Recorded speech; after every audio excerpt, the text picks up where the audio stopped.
Hello and namaste सबैजनालाई. I'm back again with another new video, and in today's video I'm gonna do a very simple makeup look जुन चाहिँ हामी everyday basis मा पनि गर्न सक्छौं. So let's start with our eyebrows. Eyebrows को लागि मैले L'Oreal Paris को Brow Artist Kit लिदै छु अनि यो angle brush को help ले चाहिँ यो light brown shade को gel wax लाई चाहिँ मैले आफ्नो eyebrow मा apply गर्दैछु. यो आइब्रो जेल चाहिँ अलि स्टिकी टेक्सचर को छ.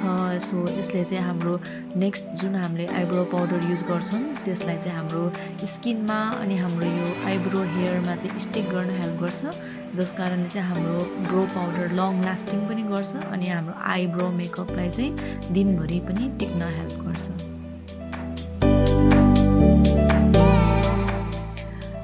अब हामी यो डार्क ब्राउन आइब्रो पाउडर लिदै छौं अनि अघि मैले भने जस्तै त्यो wax मा यो कलर चट्ट लाएर स्टिक हुन्छ अनि यो दिनभरि जस्ताको तस्तै पनि बसिरहन्छ.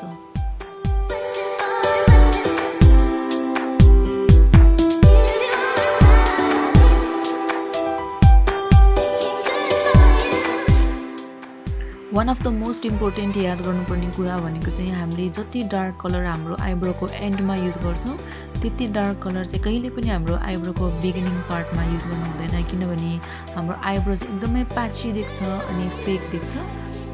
सो सकेसम्म चाहिँ हाम्रो आइब्रो को स्टार्टिङ पोइन्ट चाहिँ लाइट राख्ने अनि एन्ड चाहिँ डार्क. अब म आइब्रोज लाई कन्सिलिङ गर्दै छु कन्सिलर को हेल्पले. यो चाहिँ एकदम अप्सनल प्रोसेस हो, अब यो नगर्दा पनि हुन्छ, तर यदि तपाईलाई एकदमै नीट एन्ड क्लीन आइब्रो चाहिन्छ भने चाहिँ यसरी कन्सिलर यो फ्ल्याट ब्रशले लिने अनि हाम्रो आइब्रो को एजेसहरुलाई चाहिँ एकदमै क्लीन कट गर्ने. यो कन्सिलर एकदमै धेरै भएको जस्तो देखिन्छ, सुरुमा सेतो देखिन्छ, तर एकछिनमा यो कन्सिलर अक्सिडाइज भइसकेपछि चाहिँ हाम्रो स्किन टोनमा म्याच हुन्छ. So you don't need to worry about it.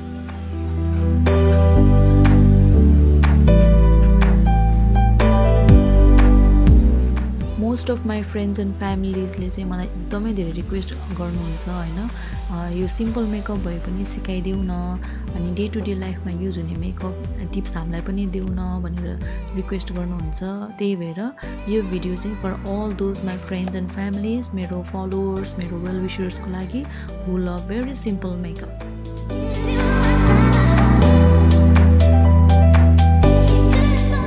मैले यो हुडा न्यूड प्यालेटबाट पीच कलर लिए. तपाईले जुनसुकै पिंक शेडको आई स्याडो लिनु हुँदा पनि हुन्छ अनि तपाईको आइलिडमा मजाले ब्लेन्ड गर्ने.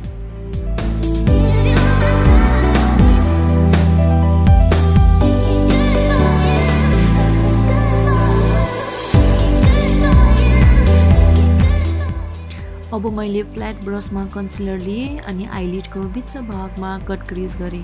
कट क्रिज चाहिँ अब जति गर्दा पनि हुन्छ तपाईको इच्छा अनुसार, तर मैले जस्ट सेन्टर पार्टमा मात्रै अलिकति गरे. यो कट क्रिज कोर्नलाई चाहिँ सुरुमा अलिकति गाह्रो हुन्छ, हाम्रो लाइन चाहिँ एकदम स्मुथ स्ट्रेट हुँदैन, बिस्तारै बिस्तारै हात बस्दै जान्छ. सो नातिकन बिस्तारै टाइम लगाएर कट क्रिज कोर्नु हुँदा हुन्छ.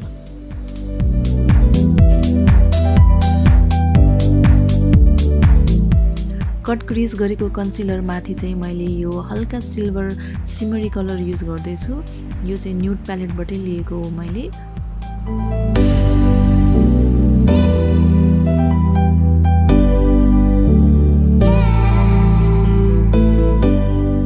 हाम्रो आई स्याडो चाहिँ सकियो. सो फाइनली लाइनर लगाउने अनि लाइनर लगाइसकेपछि चाहिँ हाम्रो फल्स ल्यासेस स्टिक गर्ने.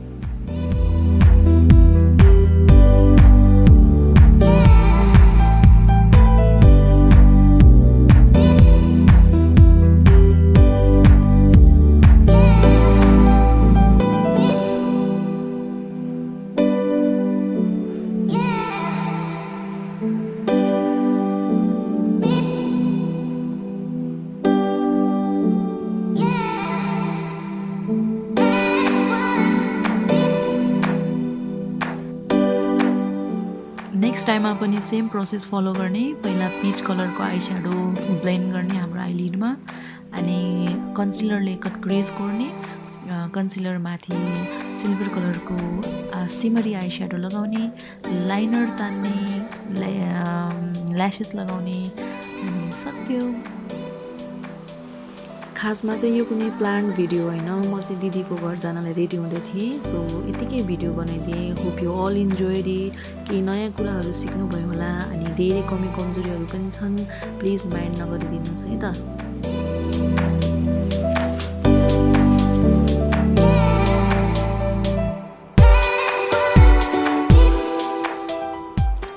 This is our final look. Hope you all enjoyed this makeup video. If you liked it, please press the like button. Don't forget to subscribe to this channel. Share, comment, जे गर्न मिल्छ सबै गरिदिनुस्। Thank you so much for watching. Love you all. Bye bye.